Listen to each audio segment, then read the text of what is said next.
Jakob Ingebrigtsen has come out firing after an injury-disrupted 2025 season. In a recent interview with Norwegian media, he outlined plans for 2026, saying that he hopes to take the world record over the 1500 metres, mile and 5000 metres. But his record-breaking ambitions don't end there. After breaking the 3000 metres world record in August 2024, Ingebrigtsen teased on his Instagram, 3 down, 7 to go. As he already held the 2000 metres, 3000 metres and 2 mile world records at that point, the assumption was that Jakob had his eyes on setting every distance running world record from the 1500 metres to the marathon during his career. Today, we are going to look in detail at the 7 world records he will try to conquer, ranking them in order from easiest to hardest for Jakob to achieve. First up, we predictably have the 5000 metres. Jakob's personal best might be a long way off the world record here, but the 12:48 he ran back in 2021 was the last time he has run a time trial type effort, and that came when he was just 20 years old. Over the following years, he developed into a significantly better 5000 metre athlete, dominating on the world stage and winning the World Championships in 2022 and 2023 and the Olympics in 2024 with ease. It speaks volumes about his confidence in the event that even after struggling with injuries this year, he was still rumoured to be aiming to open his season at the Oslo Diamond League with a world record attempt over 5000 metres. With his domination in the event over the last 3 years, even beating world record holder Joshua Cheptegei in both their meetings at the distance, Jakob clearly believes this record will be easy for him. His performance over 3000 metres lends weight to that argument. Last August, he smashed Daniel Coleman's long-standing 7:20 record, previously considered the best men's distance record out there, with a stunning 7:17.55. At the point he set it, World Athletics agreed, crediting it as the best distance running record in history, with a score of 1,320 points. The equivalent time for a 5000 metres would be 12:30. And as an athlete whose training seems set up to excel at both, it's likely Ingebrigtsen could get close to that mark. Next up, we have a much more surprising choice, the 3000 metres steeplechase. Now, I am not saying this will be the second record he breaks, as he will aim for the 1500, mile and 5k before even considering this. But if we are thinking about which record is the second easiest for him to get, then there is a strong argument that this is the one. 2017 was the last season Jakob ran the steeple, and aged just 16, he ran 8:26.11, qualifying for the World Championships that year in the event, finishing 8th in his heat. It was comfortably better than his performances across any other distances that year, achieving a World Athletics score of 1,136. While it has been a long time since he ran the event, it is clearly a race that suits him. And to make things easier, it is probably the weakest world record on this list, with Germa's 7:52 a full 35 seconds slower than Jakob's 3000 metre time.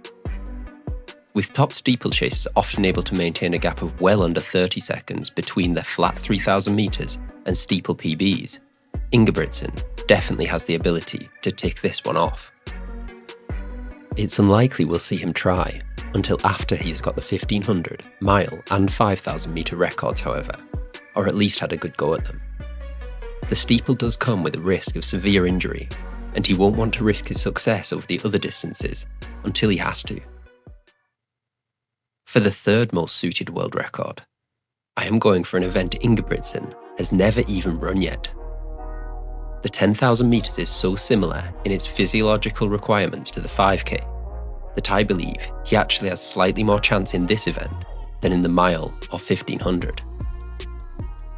The record is a bit stronger than the 5000, but when you break it down to its component parts, it is exactly the sort of event Jakob's threshold-based training is suited to. 26:11 works out at 62.96 seconds per lap, which is a touch slower than Jakob runs on a weekly basis during his 20 or 25 times 400 metre sessions, while backing up and doing another threshold session with longer repetitions on the same day. Furthermore, another advantage he has in the 10K is that it is currently one of the weakest events on the track. With Joshua Cheptegei, Jacob Kiplimo and the top Kenyans moving to the roads, there is no one likely to bring Cheptegei's record down further, however long he waits before attempting it. While he might wait 2 or 3 years before attempting it then, I'm fairly confident this one is one he can get. Which brings us to the mile.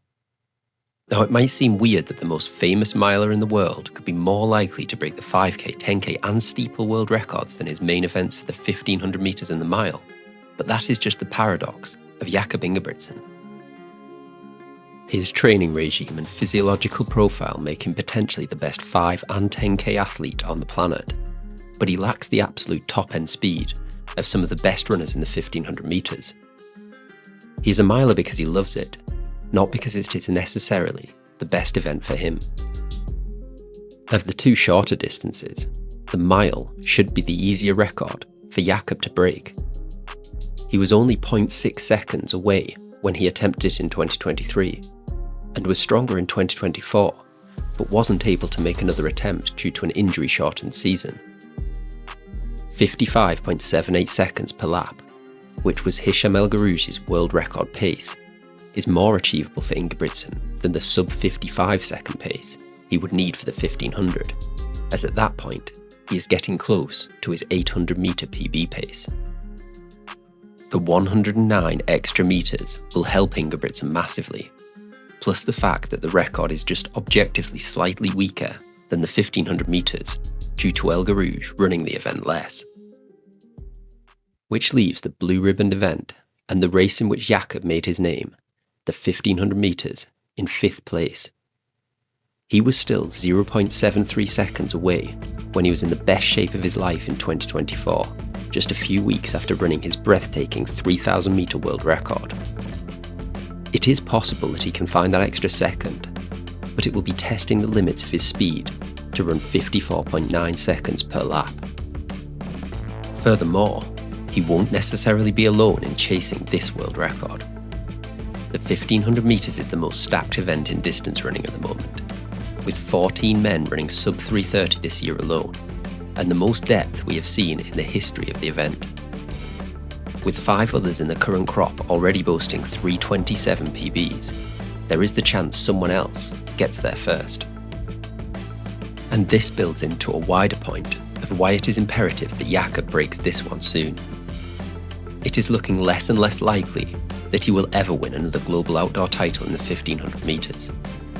He just doesn't have the top-end speed to outkick Cole Hocker, Niels Laros, or potentially even the likes of Josh Kerr and Renald Cheriab when they are peaking for a championship.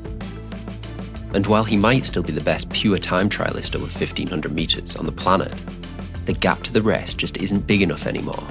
He can't drop them when they bring their A game.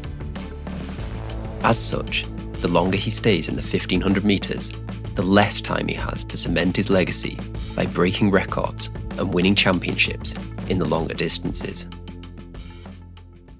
And it is the longest of those distances that are going to test his aim of setting 10 world records the most. The half marathon and marathon just look so far away from becoming a reality.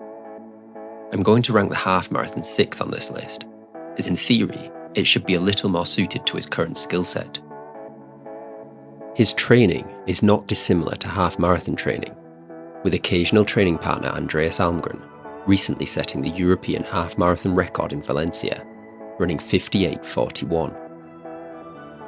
But the problem is that the world record is much, much better than that. Jacob Kiplimo's mark of 56:42, set in Barcelona at the start of this year, is the best record in distance running, scoring 1,323 points on the World Athletics scoring tables, knocking Ingebrigtsen's own 3K record down into 2nd place. And Kiplimo might just be a better athlete than the Norwegian. He represented his country for the first time in a global championship aged just 15 at the Rio Olympics, 1 year earlier than even Jakob managed. He holds a 2-0 head-to-head record against Ingebrigtsen, even beating him at his favourite 3,000 metres when they were both 19 years old. There is the chance we see them line up against each other again soon at the World Cross Country Championships in January. But if they do, it will likely just prove that over the longer distances, Kiplimo is a step ahead. And that difference might be even more pronounced in the marathon. While Kelvin Kiptum's 2 flat and 35 seconds record from Chicago in 2023 is technically not as good as Kiplimo's half marathon record, the marathon is far more of an unknown for track runners. Big names such as Mo Farah and Joshua Cheptegei have struggled to adapt to the distance in the past, and there is no guarantee that Ingebrigtsen will take to it easily. Furthermore, the marathon is currently dominated by 2 of the best runners over any distance in the world right now, Sebastian Sawe and Kiplimo himself. It is highly likely one of them will send the record down even further soon, perhaps even under the mythical 2-hour barrier, and it is hard to imagine Ingebrigtsen coming close to that. But despite all the negativity there at the end of my analysis, it is really commendable that Jakob has stated his aim so openly. Running needs athletes who put themselves out there and create interest in the sport. And with bold goals like this, he certainly gets people talking. How do you think Jakob will perform in 2026 and beyond? Will next year be a golden year for him and see him achieve those 1500 metres, mile and 5000 metre world records? Let me know in the comments below. And if you've enjoyed this video, please remember to subscribe to catch more analysis of the top names in distance running. Thanks for watching everyone, and see you in the next one.